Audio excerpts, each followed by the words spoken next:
All right. Good morning, everybody. The United States is sending B-52 bombers down toward Venezuela. What in the world is going on? We're going to talk about all of that. Also, President Trump authorizes the CIA to secretly carry out secret operations inside Venezuela, although it's not much of a secret anymore because President Trump just announced that he was going to do that. So we got a lot to talk about this morning, and I've got to make this real short because I've got to go to the airport. I'm going to be traveling today, and we'll spend the night tonight in near Minneapolis, Minnesota. I've had a great week out here in Camden, Maine, visiting with my oldest daughter and her kids, and we're having a great time. So thank you very much for watching. Please post in the chat where you're watching from. And that tells the algorithm more people need to be shown this video. And also, I like looking through there and just seeing, it's amazing. We got people from all over the planet. We've been approached by several people here in Maine who are avid viewers of the Hot Zone. So thank you to all of you. I appreciate all of you as well. Also, you can go to chuckholton.com down there for more content. And we're putting up lots of extra stuff, as you can imagine. So before we get to that, let's talk about Medicare. It is being widely reported that Medicare costs are set to go up. It's going to be more and more difficult for the government to keep paying for everything, as you can imagine, because it's kind of a Ponzi scheme, Social Security and all that. And as the population ages, there are more people that need more medical care. So there are more than 24,000 Medicare plans out there. I had no idea. And that's ridiculous. So how in the world are you supposed to get the plan that's right for you? Well, I'm glad you asked. Go to Chapter. This is my friends over here at Chapter. You can call that number on the bottom of the screen, 636-812-6714, and they will walk you through the plan and help you find the plan that's right for you. There's no obligation. It doesn't cost you anything. Chapter employees don't get a commission for putting you into a certain program over another. They're just salaried, and so they are there for you. And look, this is the open enrollment season. You don't want to miss this. This is the time to call Chapter 636-812-6714, and you will be glad you did. They will help you get the right plan for you. And so don't forget to do that. Now, and thank you to Chapter for sponsoring this podcast. Okay, so let's talk about what President Trump just announced. And this is in a press briefing in, I believe, the Oval Office here. And he's talking about, he's being asked about, what are you doing allowing the CIA to conduct covert operations in Venezuela? Take a look. Thank you. Curious, why did you authorize the CIA to go into Venezuela? And is there more information you can share about these strikes on the alleged? Well, I can't do that, but Caribbean? I authorized for two reasons, really. Number one, they have emptied their prisons into the United States of America. They came in through the, they came in through the border. They came in because we had an open border policy. And as soon as I heard that, I said, a lot of these countries, they're not the only country, but they're the worst abuser. And they've entered they've allowed thousands and thousands of prisoners, mental institution, people from mental institutions, insane asylums, emptied out into the United States. We're bringing them back, but that's a really bad, and they did it at a level that probably not, many countries have done it, but not like Venezuela. They were down and dirty. And the other thing are drugs. We have a lot of drugs coming in from Venezuela. And a lot of the Venezuelan drugs come in through the sea, so you get to see that. But we're going to stop them by land also. Does the CIA have authority to take out Maduro? Oh, I don't want to answer a question like that. That's a ridiculous question for me to be given. Not really a ridiculous question, but wouldn't it be a ridiculous question for me to answer?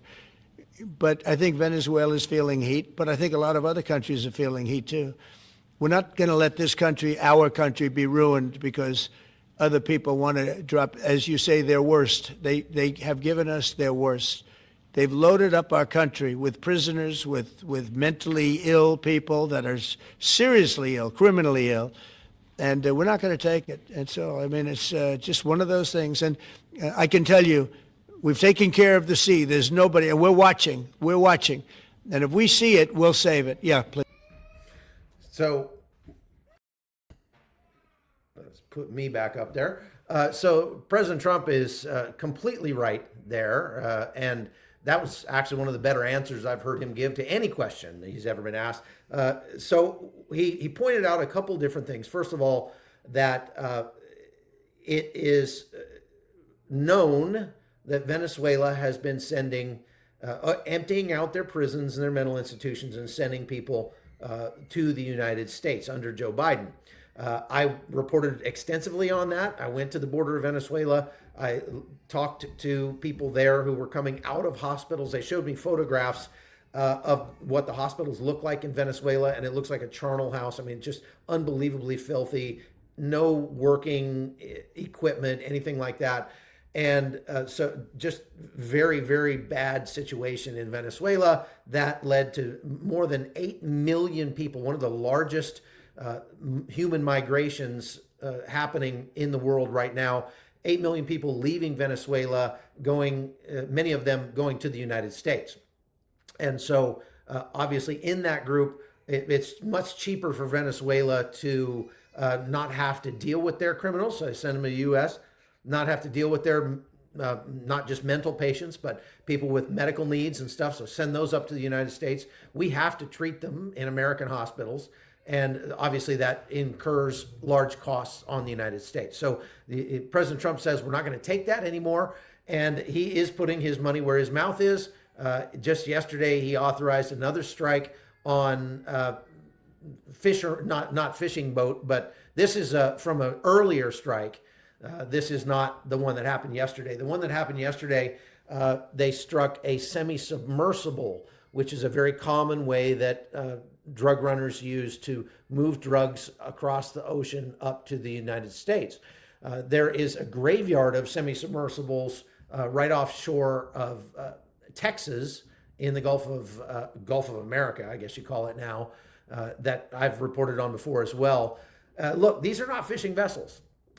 Semi-submersible, there's no practical reason to use a semi-submersible other than to transport drugs. The only reason they do this, it's not a submarine, but it's almost a submarine. It travels basically at periscope depth, and it has a snorkel that goes up, and so that they can get oxygen down there. This particular strike, they say, actually had some survivors. Now that begs the question of, well, what happened to those survivors? Because is there anybody around that's going to go pick those guys up, or are they still dog paddling around in the Gulf of America somewhere, or down in there in the Caribbean Sea? Likely, if anybody picks them up, it's going to have to be the Venezuelans, perhaps somebody from Trinidad. If you look on a map, Trinidad and Venezuela are very, very close together. And so a lot of those drugs they make the short hop from Venezuela across to Trinidad, and then they start working their way up through the West Indies there, Antigua, Dominica, the Virgin Islands, stuff like that, on their way up to the United States. And so the other news that's come out about these strikes, it looks like the Trump administration has struck about a half a dozen boats now. They say the death toll is 27. That's what's being widely reported. 27 people have been killed in these strikes. And we don't have names of any of these people, but the U.S. military says that they have very good intelligence that is showing that these strikes were against known cartel members. We don't have to know their names to know that they're part of the cartel. We don't have to know their names to know that they're smuggling drugs. And the only names that have come out were two people from Trinidad that their parents say, my sons went out fishing and they never came back.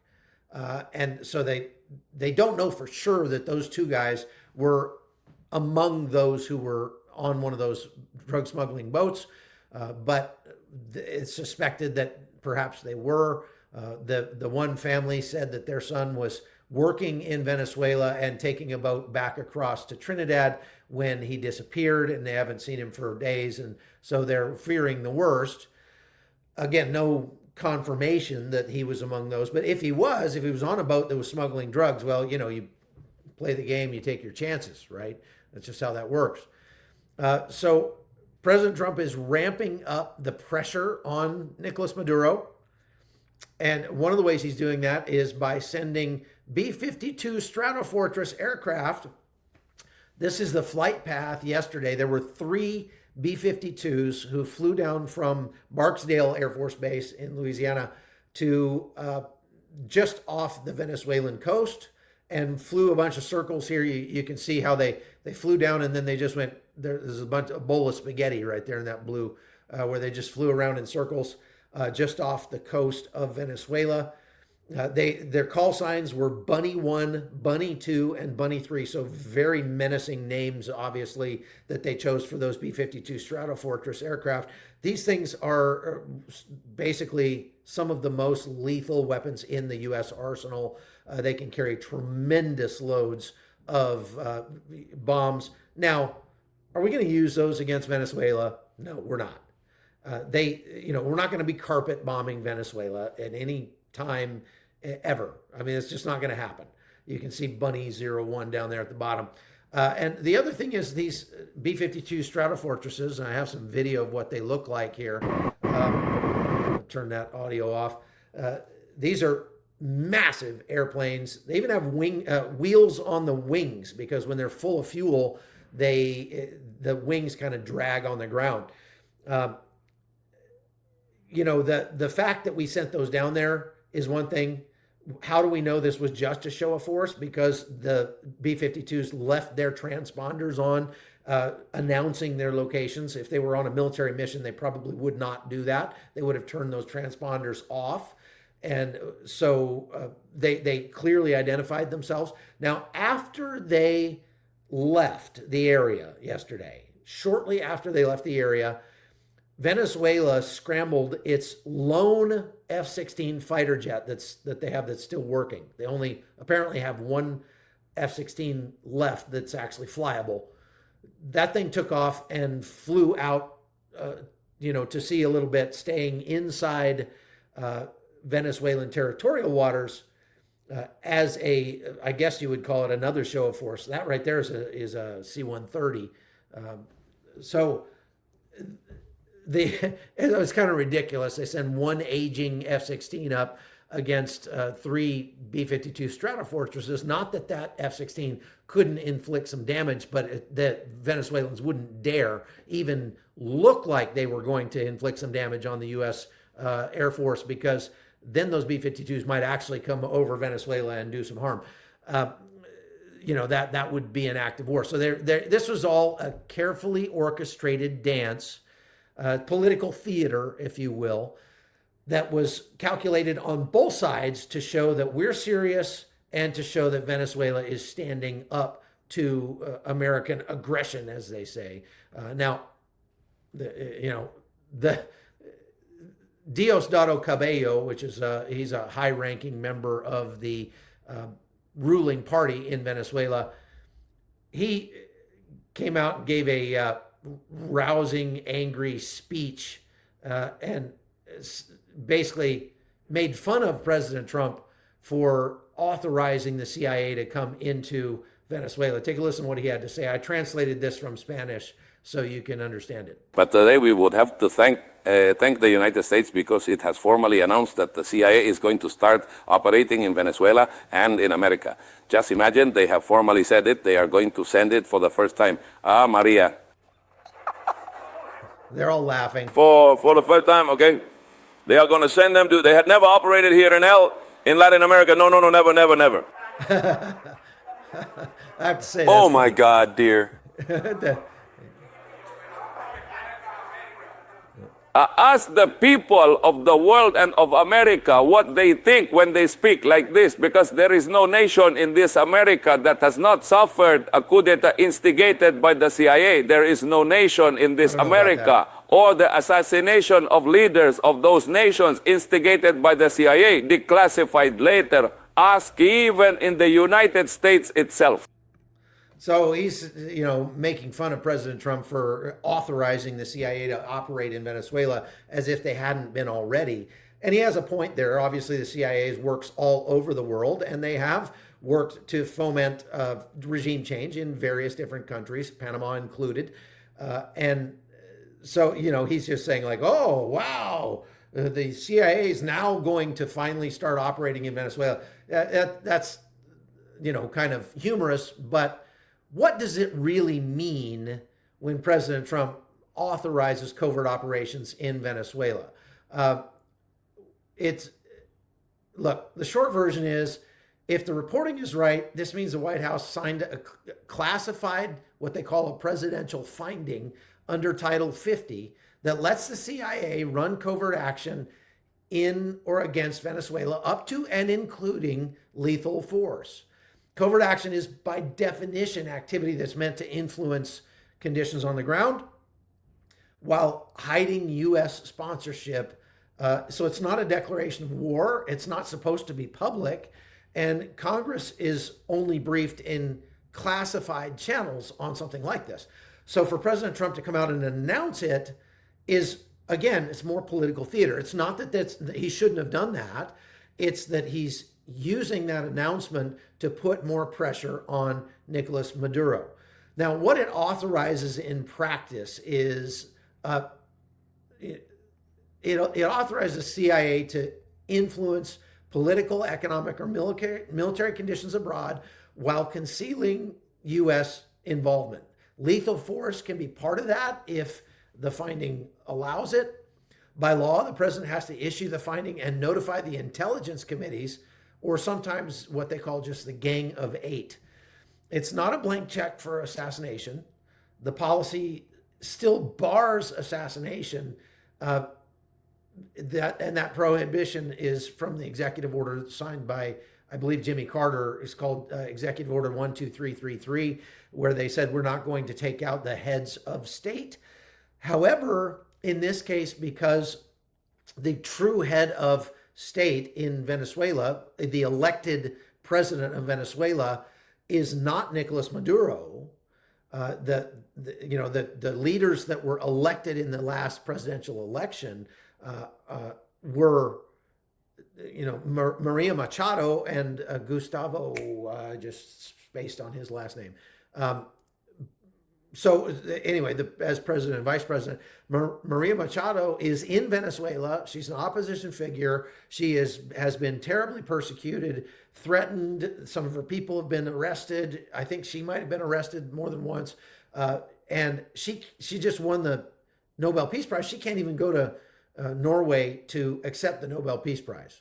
So if the true heads of state are those opposition leaders, then Nicolas Maduro would actually be open to assassination if necessary. And so what we're doing is we're intentionally creating some sort of uncertainty in Venezuela as to whether or not we would strike directly at Maduro.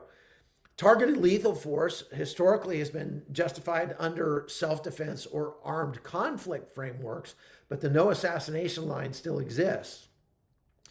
You can expect lawyers in the White House to be parsing those terms like their lives depend on it, because sometimes they do. Oversight is classified, and after the fact, public accountability is pretty limited. For a finding like this, Congress is notified, but the details remain behind closed doors for the most part. That's how covert action was designed to work. Now, what kinds of CIA operations could this cover? Think Special Activities Center or Special Activities Division, paramilitary raids, partner-enabled capture-kill missions. So when we say partner-enabled, that would be like opposition forces inside Venezuela, and those do exist. As I have mentioned before, I was actually contacted by one of those opposition groups back when I was heavily reporting on the craziness going on in Venezuela. They met with me in Cucuta, Colombia, and asked me to pass messages on to the CIA, which I subsequently did.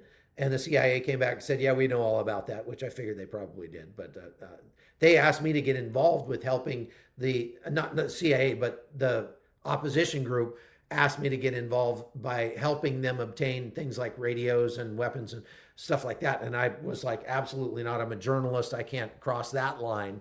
But so the CIA could work with organizations like that to enable capture kill missions against named targets like Maduro. Again, we have a $50 million bounty on his head. So they could run, the CIA units could run, I guess you'd call them like indigenous proxies, and help to arm and train those proxies inside Venezuela, kind of like we have done in places like Yemen. We're doing right now in places like Yemen. We could do covert maritime interdictions. We could sabotage naval ships, boats, logistics depots that feed criminal networks that are tied to the regime. The current backdrop we see in practice right now is where we're hitting these drug boats in Caribbean waters. And like I say, 5 or 6 vessels that have been destroyed so far, at least 27 people killed. Those strikes have been publicly attributed to the Department of Defense, but it would not be out of the realm of possibility that the CIA would be conducting similar actions and not announcing them. So there may be more, or that the CIA could be assisting with actually identifying these targets and passing them over to DOD. We could also get engaged with clandestine support to local partners. So we could send money, training, comms, intel, etc., by, with, or through local opposition organizations, not just in Venezuela, but also maybe in Colombia.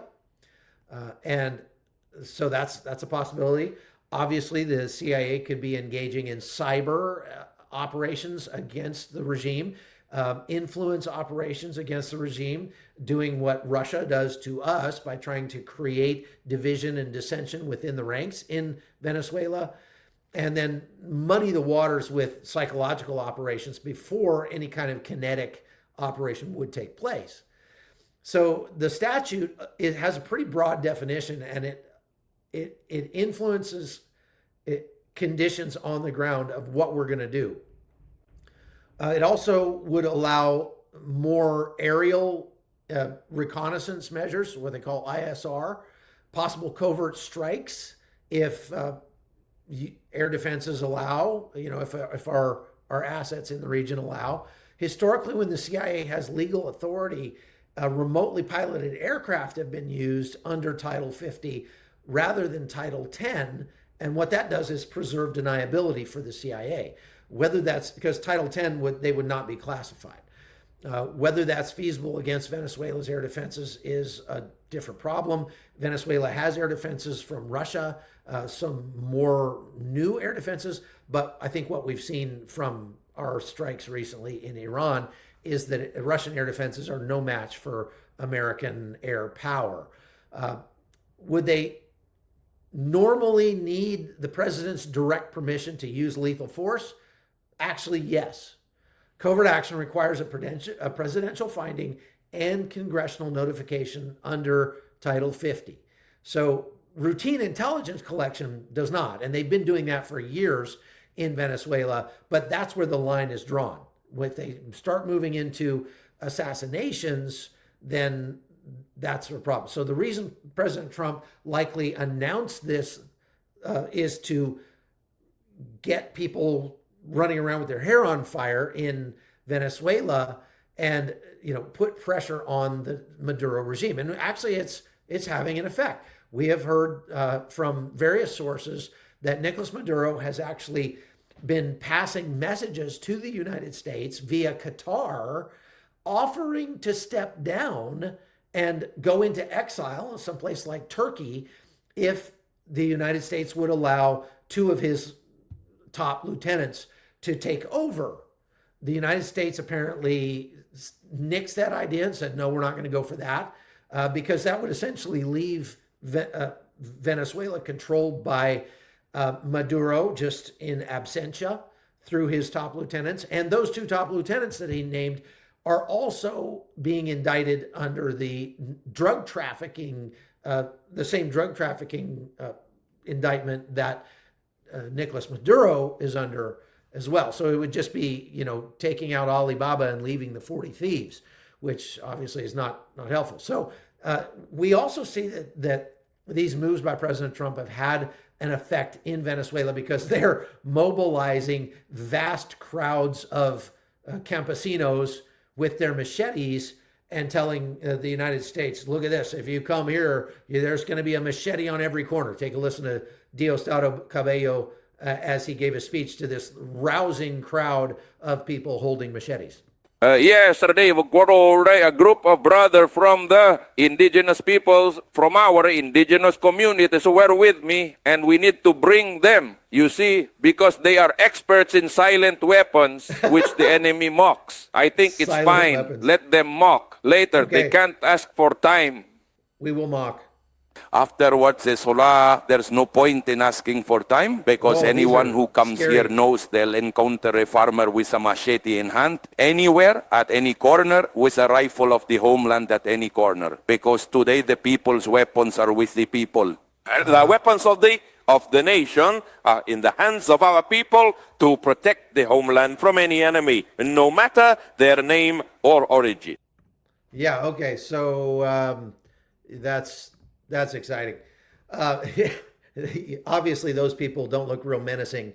A bunch of fat women with their machetes held aloft. Although I've been chased by a fat woman with a machete one time in Panama, and it was not fun. If you send in the U.S. Marines, that's probably not going to be a big obstacle to them, if you can imagine. I don't think it's likely we're going to actually invade Venezuela. We don't have enough troops down there right now. There's about 10,000 troops that are, within reach of Venezuela in Puerto Rico and on ships and stuff out in the Gulf. We've got a lot of ships and a lot of assets out there, but not enough for an actual invasion. To contrast, when we invaded Panama, we used more than 22,000 troops against a country with 1.4 million people at the time or something. And Venezuela's got like 30 something million still, and much, much bigger. And so only 10,000 troops not going to do it for a full-on invasion. But that doesn't mean that we're not going to be doing operations on the ground at some point in Venezuela. I think it's very, very likely you're going to see airstrikes inside Venezuela. As a matter of fact, the place where Maduro is staying, there are reports coming out of Venezuela that they're very heavily jamming GPS signals. The Venezuelans are anywhere that Nicolas Maduro happens to be, because they're hoping that would throw off any missiles that would be coming in on him. The problem is we have laser guided bombs and other types that could strike at that place that aren't dependent on GPS. But for example, in Caracas, around the presidential house, it's actually a museum now, but there's been word that Maduro has been staying there from time to time. If you drive anywhere near that, your GPS just goes bonkers, and you can't make cell phone calls or anything like that. So they're obviously taking steps to try to protect Maduro. I don't know how feasible or functional those steps would be if we really put our minds to taking him out. I think we could do it. And they may actually do it at some point, but we just are going to have to wait and see. So the last thing I wanted to cover is that Admiral Halsey, this is Admiral Halsey, he's the commander of Southcom, just announced that he's stepping down. Now, he's not stepping down immediately, so he didn't get fired. He's going to step down at the end of this year in December. And there's a lot of talk about whether or not Admiral Halsey is stepping down because he's against what we're doing in Venezuela, or he's had some, run-in with Pete Hegseth, and they just don't like each other. That may be the case, but both sides so far are denying that. Pete Hegseth came out and said, we love Admiral Halsey. We congratulate him on 37 years of service to his country. and he's done a great job, and we will miss him. Admiral Halsey came out with a statement and said, after 37 years of serving my country, I'm going to be stepping aside at the end of this year. He didn't say why, but this happens from time to time. 37 years is a long time to serve your country, and maybe he is looking to spend more time with his family, or has some medical issues that he feels like would preclude him from doing the best job he could for that. But there is a good likelihood that the reason he's stepping down is because he is at odds with the current administration, and he's doing the honorable thing. This would be the honorable thing for any flag officer to do if they disagree with what President Trump, their commander-in-chief, is telling them to do, is just to quietly step aside, not do some kind of big swan song and blast the administration or anything like that. Just step aside and say, thank you for my service, and that's it. So I actually was on a ship with Admiral Halsey one time during the earthquake in Haiti, 2010, and I found him to be a very nice guy. So, as I have said many times before, you don't get to be a flag officer under the Obama or Biden administrations without kissing the woke ring. And so it's not unlikely that we will see more of these people resigning, because to make it that high in the last 4 years, Admiral Halsey would have had to have been all in on the woke agenda. And so sometimes they might just pretend to be all in so that they can keep their job, but sometimes they actually are all in on the woke agenda. And if that's Admiral Halsey, then it is time for him to step down. So that's what we see there. It's not a massive, huge deal. It's not like it's going to throw off any of the America's plans, because we have the next guy can step right in his place. And so he's just creating upward mobility. So it's not that huge of a deal if you hear about that. Okay, folks, I've got to run to the airport, so I'm not going to take any questions today, but thank you very much for watching The Hot Zone. I would recommend that you check out my new YouTube channel, which is right there, youtube.com/@borderline global adventures. This is just me showing you some of the beautiful things I get to see as I travel around the world. And I'll continue to put content up there as I have time to do so. I've got a ton of content. I just haven't had time to put it up.